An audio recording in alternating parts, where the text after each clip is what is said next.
Christmas is officially over, which means that I can legally re-celebrate Halloween. And what better way to do that than doing yet another Iceberg? Instead of TF2, however, we have the Fallout series this time.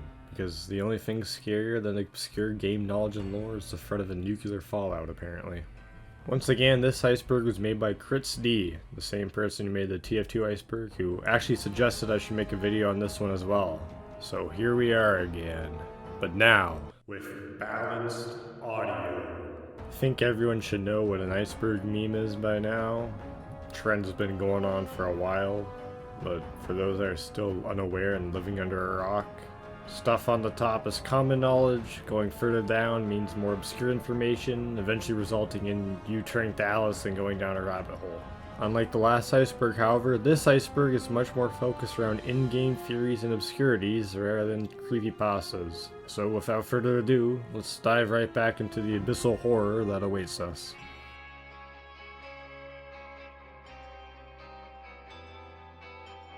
The catalyst of the Fallout games. The Great War was a global nuclear war resulting in the collapse of the world we once knew, and the building of the world we now know. Complete world destruction occurred on October 23rd, 2077. The war itself only lasted for 2 whole hours, but years prior to that, between American and China in the Sino-American War for resources eventually caused the two to reach a nuclear conclusion, resulting in the Great War. The MacGuffin of Fallout New Vegas. The best game in the series. The Platinum chip was originally created by Mr. House on October 22nd, 2077. Day before the bombs dropped. Unfortunately, the chip was lost in the nuclear holocaust. It was eventually found in 2281, and it was scheduled to be delivered back to Mr. House by the courier, or the playable character, until it was stolen by Benny. The chip itself is actually a storage device, containing an upgrade for the Securitrons, in addition to the security upgrades to Lucky 38. I'm going to assume this one is a reference to the faction and not the game. Actually, forget I mentioned that. Let's not even bring up the game, alright? The game never happened. The Brotherhood of Steel, or BOS, is a major faction in the world of Fallout, appearing or being mentioned in every game in the series. The BOS is a techno-religious military-based group focused on salvaging, keeping, and regulating technology usage. Their philosophy and motives change from one game to the next, like how at one point they were gatekeeping solar power and a death ray, and then in the future they just turned into racists. Oh, it's the poorly written out faction from Fallout 4. Fun. The Institute is a highly technologically advanced faction whose origins stem from the Commonwealth Institute of Technology, or CIT. After the bombs fell, they dug out massive underground shelters, eventually creating advanced technological marvels, like the teleporter and Synths. The secretive nature of the Institute has earned them the nickname of the Commonwealth's Boogeyman. Their motives, however, make zero fucking sense at all. Synths are creations of the Institute, and are both biological and mechanical robots. The range is from, that's a fucking robot, to, that might be a fucking robot. They originally used as the Institute's scavengers, gathering resources on the surface until they were deemed too shoddy. An upgrade was needed, resulting in the eventual research and creation of synthetic skin, for some reason. To create skin, however, the Institute steals the sole survivor's, that's you, son Sean. His perfect unaffected DNA being the basis for the creation of the third generation of Synths. Eventually, an event called the Broken Mask Incident caused a Gen 3 Synth to massacre several people in Diamond City, causing the people to vilify the Institute and the Synths. In addition to the Institute randomly abducting people in the night and replacing them with robots. Once again, why? Like, what's the motive? They genuinely believe this is somehow doing good? And it isn't even a situation like we brainwashed our followers to believe this is needed, but we're actually trying to control the world. That like Father genuinely thinks this is a good idea and is somehow helping both humanity and the Commonwealth at the same time? Like, what? Oh Christ, this will be a long one. Vault-Tec was a pre-Great War company that designed and built several bunkers designed to save people in case of a nuclear fallout. I say the word save sarcastically because out of the known 122 vaults, only 17 of them were strictly designed to save people. The other 105 vaults were designed to test the people inside, subjugate to certain environments and factors to see how they would last. For example, we have Vault 21, which was originally created to test how society would solve conflicts solely for using gambling. Not too bad. I mean, gambling is a sin, but, you know, Vault 43 was inhabited by 20 men, 10 women, and a panther. And then there's Vault 11. Yikes.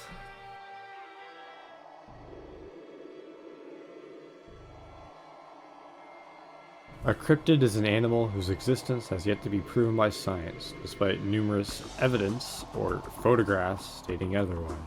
Much like my father. Fallout has always had a small share of cryptids, but the cast really showed up in Fallout 76, with the addition of local myths like the Mothman, Sheepsquatch, the Flatwoods Monster, and the Megasloth.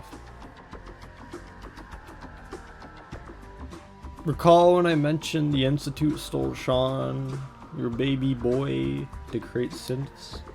Well, when you awake from your icy bed, set off to find Sean in the Institute, you learn the head of the Institute, named Father, is actually your baby boy Sean, all grown up. And what a terrible leader he is. Real smart move, son. Just ignore everyone else in the Institute because dear old mom and dad showed up. The set of the first DLC for Fallout 3, Operation Anchorage. The Brotherhood of Steel outcasts come across an armory containing powerful pre-war technology, but the only way to open up the damn thing is by going through a simulation of the liberation of Anchorage, Alaska. If you recall the war I mentioned between the Chinese and America over resources and themselves, Alaska was eventually occupied by the Chinese, resulting in America to take it back. I already mentioned this when I talked about Vault-Tec.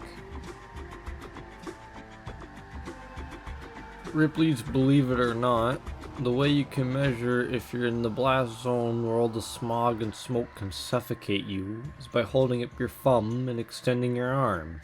If the fireball of death from the explosion is larger than your thumb, then you are dead. Also, don't believe this, it isn't true. Also, the lead artist for Fallout said this isn't true at all. Stealth boys are small devices that allow the user to turn invisible. Issues with this amazing armament is the addition of alluring afflictions akin to permanent neurological and psychological conditions, such as paranoia and schizophrenia. These effects are most noticeable in Nightkin, super mutants that regularly use and abuse the stealth boys.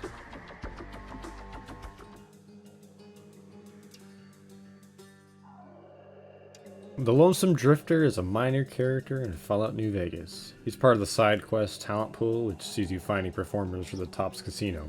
When you talk to him, he mentions he set off away from home in search of his father, a mysterious fella who left him and his mother. You can pass a barter check with him to receive the Mysterious Magnum, a magnum that when drawn or holstered plays the theme of the mysterious stranger. The mysterious stranger is, well, a mysterious stranger. He's an NPC that randomly shows up if you take the Mysterious Stranger perk and helps the player out by randomly showing up, shooting an enemy in one in VATS, and then vanishing without a trace. The Lonesome Drifter's description of his dad and the gun he gets seems to point to the Mysterious Stranger somehow being his father.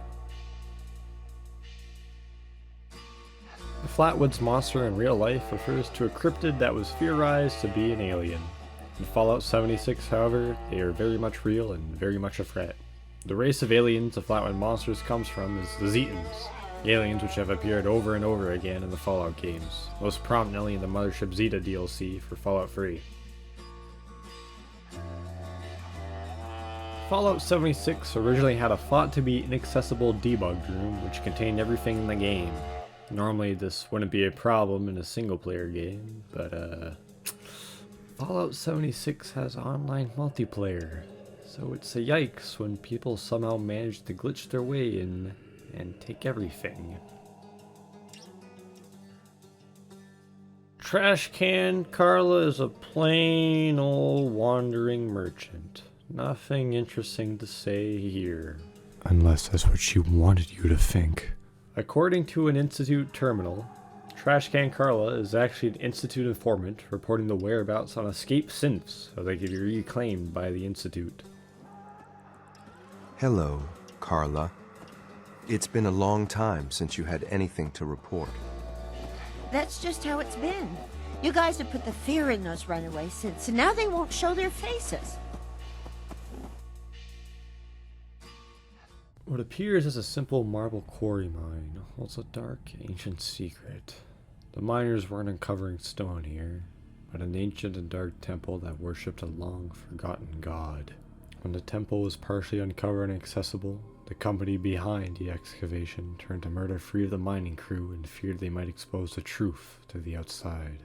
Hundreds of years later, however, the quarry would be occupied by a group of raiders who soon fell victim to an unknown eldritch force who whispered insanity to the ears of passerby. Like Hugo, who was driven to insanity by something he refers to as it. Going down the tunnels, the player is subject to several flashbacks. The most eerie shows several people bowing before an altar. Noises can also be heard coming from nowhere, and there's a constant rumbling that gets louder and louder and louder the further and further and further you delve. Dunwich Boars is a reference to the works of H.P. Lovecraft and his Cthulhu mythos, specifically the story of the Dunwich Horror. The name Dunwich is also shared with the Dunwich building in the Fallout 3 DLC Point Lookout. There's even more evidence of an eldritch abomination within this building, containing an obelisk dedicated to the worship of a being only known as Ughqualith?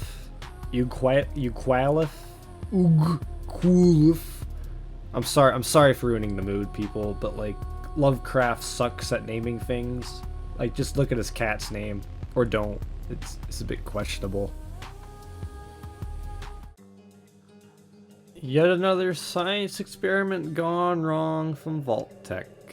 Food paste is a consumable item that was a food substitute first tested and used in Suffolk County Charter School. The paste was designed to have a long shelf life while still providing all the vitamins, minerals, and nutrients a balanced breakfast would bring. Of course, this is Vault-Tec we're talking about, so of course something went wrong.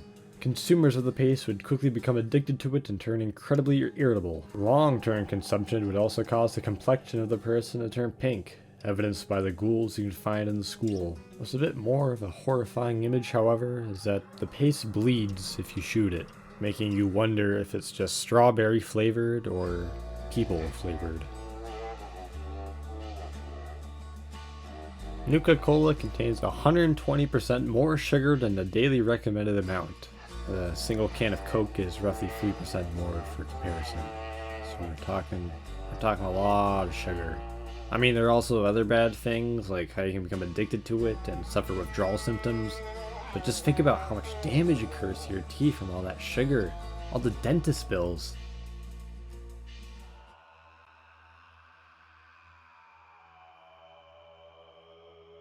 Dog meat is a dog, hence the name. He's supposed to be the first companion the player comes across and helps in a variety of important quests, like helping you track down Kellogg, the man who kidnapped your son Sean. The happenstance and coincidental nature of these two events, however, makes some people theorize that dog meat is actually a synth from the Institute reporting on your whereabouts. Fallout certainly has some inspiration coming from Lovecraft, such as the Dunwich thing I mentioned prior, or even the Far Harbor DLC for Fallout 4. However, it certainly wouldn't say it's all a Lovecraft story. First off, this theory was completely debunked and disproven, and it's just really long and detailed, so I'm just gonna link a video in the description that poorly goes over it. Alright.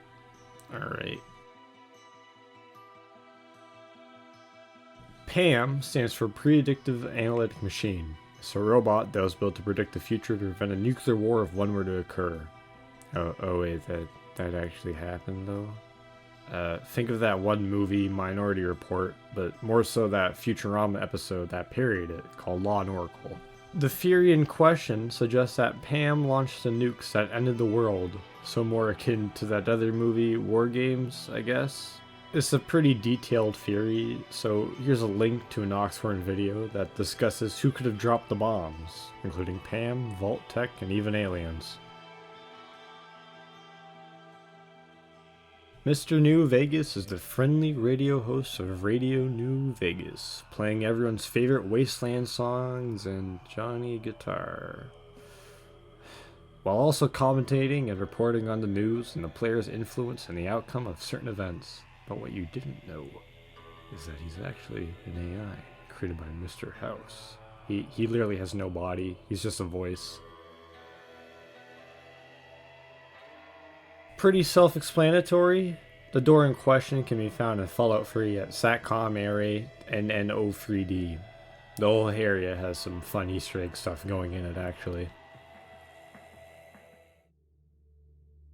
Alright, spooky voice time again. The Interloper, also known as the Firstborn of the Wood, can be found in the Lucky Hole Mine in Fallout 76. The mine was at one point in time the place of prayer for the cult of the Mothman. Her call to location by him, instructed by the priestess of the First Wood, who was consumed by his voice and influence. Another man by the name of Jeff Lane was also called to it, evidenced by the holotape, The Chosen. The Interloper is here. I can feel it clearly. Last night, in visions more real than the senses, it called to me, and I go to it now. Signs are all around that I am not the only one to hear the call, though where they have failed, I will not, for it summons me alone in the end. Before I go deeper, for the truth revealed changes all. By its very nature, let it be known, in this world, the Interloper has chosen Jeff Lane as the conduit of the unknowable. Together, the hidden reality becomes manifest at long last. Venturing down the depths yourself, you'll come across a horde of totems and signals, all to honor his embrace. And then you'll see him, the Interloper, containing a mass of tentacles, several grasping human arms, and a pair of legs. The Interloper is hard to describe, much like other eldritch abominations of the deep abyss. The colossal heads found within Dunwich Boars also makes an appearance here, tying the Dunwich building, Dunwich Boars, and now the Lucky Hole Mine to Qualith. I'm sorry. I'm sorry for ruining the mood again, but these fucking names, man. Can't we just call him something like Junior? Spin. Round and round his head goes. Where it stops, nobody knows. The Doc Mitchell glitch was a bug that caused Doc Mitchell's head to spin around like he's from The Exorcist. It was a day one bug for Fallout New Vegas, but it was eventually fixed.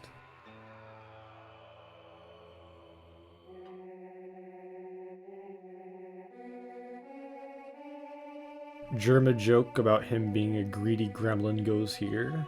The Easy Pete migration occurred on September 21st, 2016, when a fresh new face decided to watch the local population of Easy Pete migrate back to Good Springs, only to accidentally upset the herd inside of its natural habitat.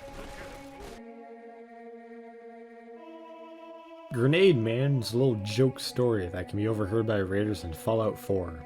I'm just gonna let the conversation play out. The front of the store and everything seemed fine, right? He must have got spooked or something, because he suddenly starts throwing grenades everywhere. What? What'd you guys do? That's the thing. It turns out they weren't grenades at all. They were just rocks.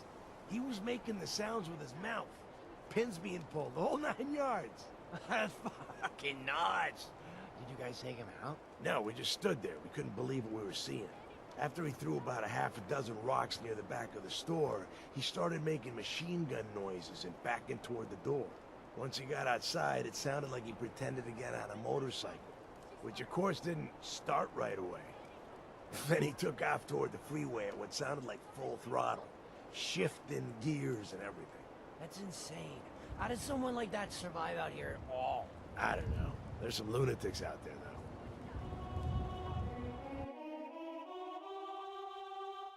Another complicated one. The voice actor for the companion Super Mutant from Fallout 3 once in an interview saying the following. Despite that, however, the lead designer of Fallout said this in response. What I find odd about this response, however, is the usage of the word is. implying that the super mutant is still somehow biologically male, despite all super mutants lacking any sex-specific organs. If you thought radiation or nuclear fire was the worst part of the Fallout universe, then boy, do I have some news for you. The new plague, also known as the Blue Flu, originally rose in America in the 2050s, eventually affecting so many individuals that it results in a national quarantine resulting in America to shut its borders. Also, hardy hard, yes, easy COVID-19 joke. Yeah, get it out of your system, go ahead, you have my permission. I'll give you 10 seconds. Feel free to comment something witty down below. You know? Alright? Good? And keep it up. 3, 2, 1. Alright, we're going back. You feel better though? You got that out of your system? Alright, can I continue with the class, Johnny? Thanks. The symptoms of the plague started off like those of the old common cold, before worsening greatly. Profuse sweating, swelling, and eventually death through asphyxiation, clogging respiratory systems, hence the name the Blue Flu. A program to find the cure for the plague inadvertently laid the stepping stones for that forced evolutionary virus, or FEV for short. Unfortunately, a cure for the virus was never truly found. An unmarked location in Fallout 4. I mean, it's self-explanatory, right? Stonehenge made from cars. Also watch out for the behemoth. Yet another Fury, one that doesn't hold up well when you look at the actual inspiration for the Dead Money DLC in Fallout New Vegas. Both the famous song by the Eagles and the DLC do have a running theme of greed and man's betrayal of himself and others in search of it. I've linked a Reddit page discussing the connection a bit more in detail, but personally I don't see it. That's the funny sex number I hear people called nice on the interweb. Vault 69 shows up briefly in the Penny Arcade comic, one man in a crate full of puppets. The test itself appears to be 999 women and one man locked in a vault. In contrast, Vault 68 is 999 men and one woman. CritzD, you imbecile! I gotcha, you fucker! You fucked up big! I know all there is to know about potato lore, you idiot! Challenging a man like me to this, come on. Although it is true that potatoes did eventually go extinct, evolving or crossbreeding with tomatoes to give us potato, CritzD says it's impossible for potatoes to exist because they're mentioned to be extinct in Fallout 4, but somehow show up in Fallout New Vegas in numerous numbers. And that's because the setting of New Vegas is here, while the setting for Fallout 4 is here.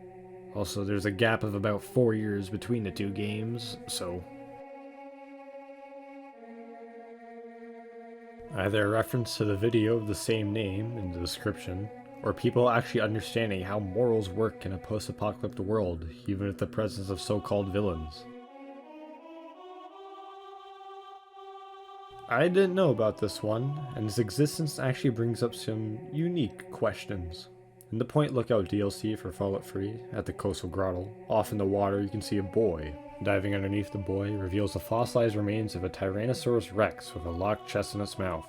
It's a neat little Easter egg, but it offers the question of how and why is there a T-Rex out here, and the purpose of who left a locked chest out here too.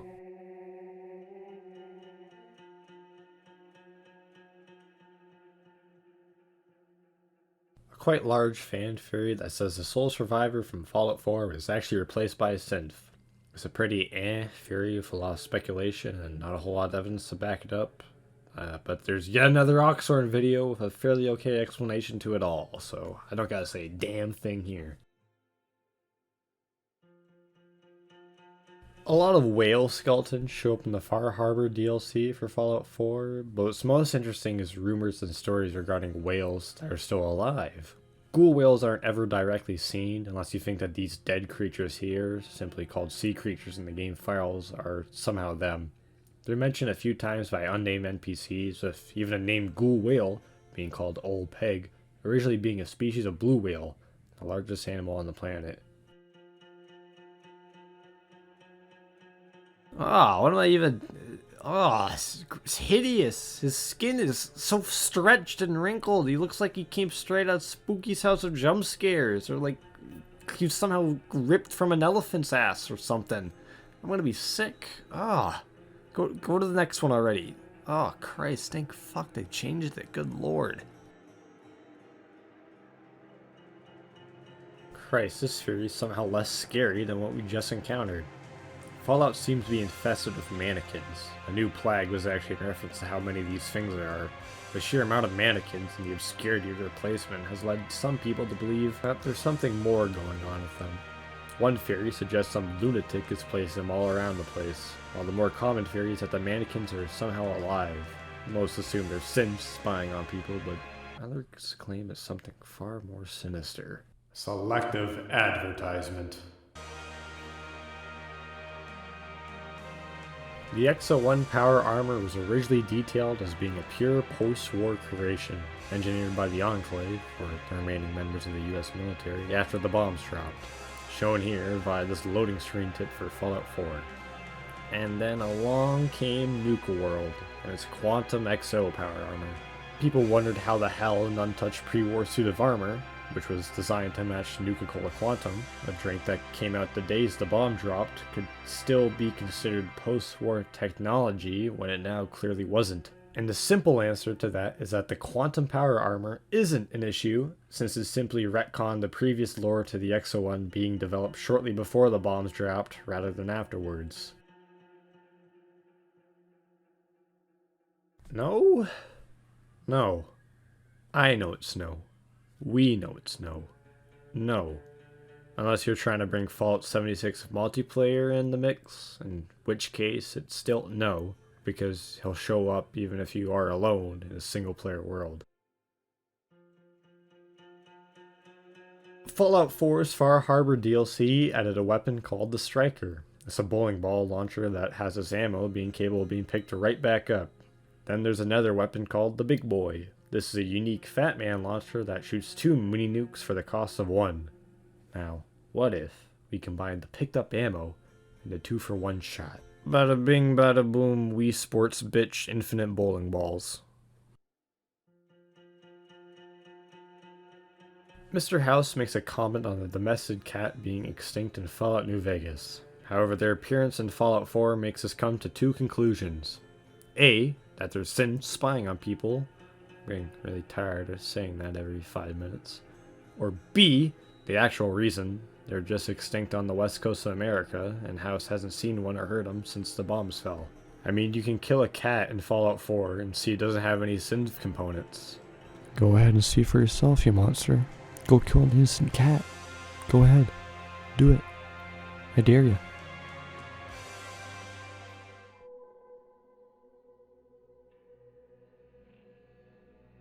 A cut Fallout 4 questline for the Institute called The Replacement may have had you turn your loving, rotting spouse into a synth. There isn't a whole lot of details in regards to this, admittedly, so... Refers to a bug resulting in dead NPCs reanimating while still being gibbed, resulting in a horrendous abomination that should be shot and killed again. Now, the background footage here shows some pipelines and some strange spears all connected together under the sea. Some people think this is linked to an underwater civilization such as, and I kid you not, fucking Atlantis.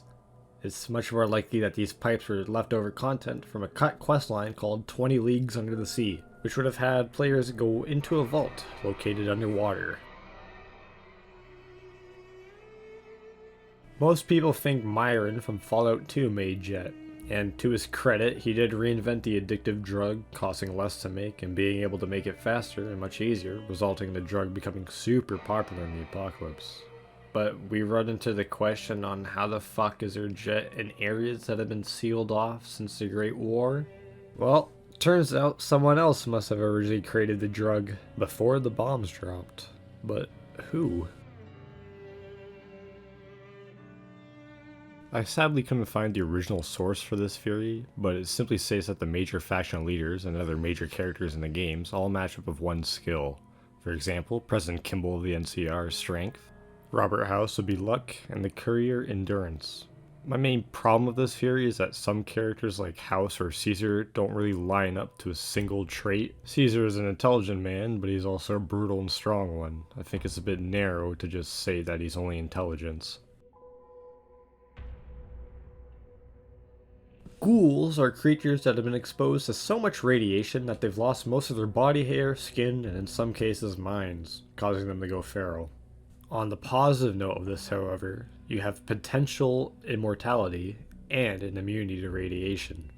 Now, if you know anything about radiation, you know that it can kill people. So how come some people can be exposed to radiation and come out not fine, alive, I think, while others just flop to the ground? It's all in your genes, baby. That's the wrong pair of genes. Okay, that's just Gene Wilder. So genes. Alright, there we go, thank you. There's a specific gene that allows people to transform into a ghoul, specifically referring to their survivability and lack of decay, rather than actually perishing from radiation. Fallout New Vegas ends right after the Battle of the Hoover Dam. You get the cutscenes voiced by Ron Perlman talking about everything, and that's it. Despite that, however, it appears that there was planned content for New Vegas after the battle for Hoover Dam. The most obvious being Mr. New Vegas lines talking about the winner of the battle, the factions that promise to do certain things actually go out and do them, such as the Legion now appearing on the strip, and a handful of new major quests, one for each faction that appears.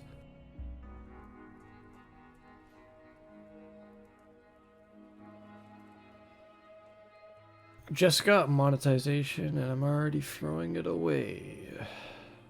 Now, the Child Killer perk isn't actually a perk, but a reputation. Think the karma system, but actually good. It was prevalent in Fallout, Fallout 2, and Fallout New Vegas.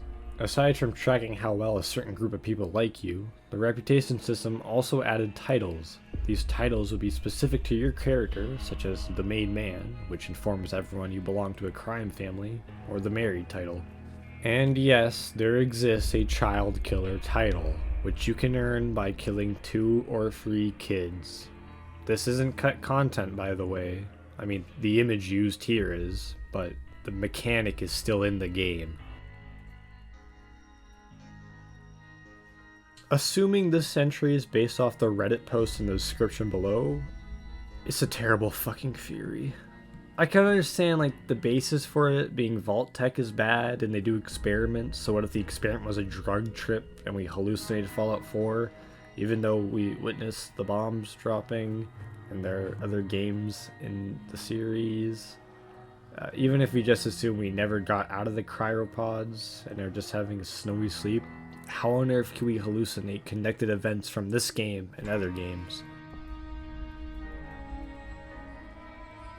I mean, there may be a vault number that co-aligns with the verses of the Holy Bibles. CritzD thinks Vault 92 is connected to Psalms 92, but really the only connection I can personally find is the usage of the word singing relating to music, much like how the people of Vault 92 were all musicians. I haven't really touched the Holy Bible since 1517, so my memory of the events are a bit foggy. I am more interested in fake world lore than real world lore, alright? So get off my back. Deepwater Horizon was the world's largest oil spill fuck-up, resulting in 7,800,000 cubic meters of oil to spill into the ocean for the first 4 months. It's still spilling oil to this day, actually. The oil station itself blew up on April 20th, 2010. Fallout 3 came out in 2008, and with it came a creepypasta regarding Free Dog's death. Free Dog is a charismatic radio host of Galaxy News Station. A player reported killing him and later tuning into the radio station, where he received cryptic messages in Morse code. The community cracked these codes and all of them pointed to some grim prediction. Some, such in regards to when Queen Elizabeth was going to be dead, which is probably fucking never, turned out to be wrong. But 2 were correct. One detailing an oil spill and another detailing Gary Coleman's death. But who knows the truth to these strange events? Oh, Oh, simulation and hallucination theories don't work in universes that have connecting events. You can't have an event happen in one section and then be referenced in another, but still claim that one of them is made up. Unlike the Fallout 4 one, however, the Fallout 3 one has a bit more evidence to it due to Vault 112 as being a simulation. As for 76, has similar evidence of being trapped within a simulation. I've linked a post describing the two in detail, but I hate this. What did I just say? Like, just said it a minute. You know what? No, I'm done. I'm done. I'm out. I'm out. No more video. See ya. I'm done. Bye. I'm going. Adios. Bye-bye. I'm long gone. Going all the way to the door.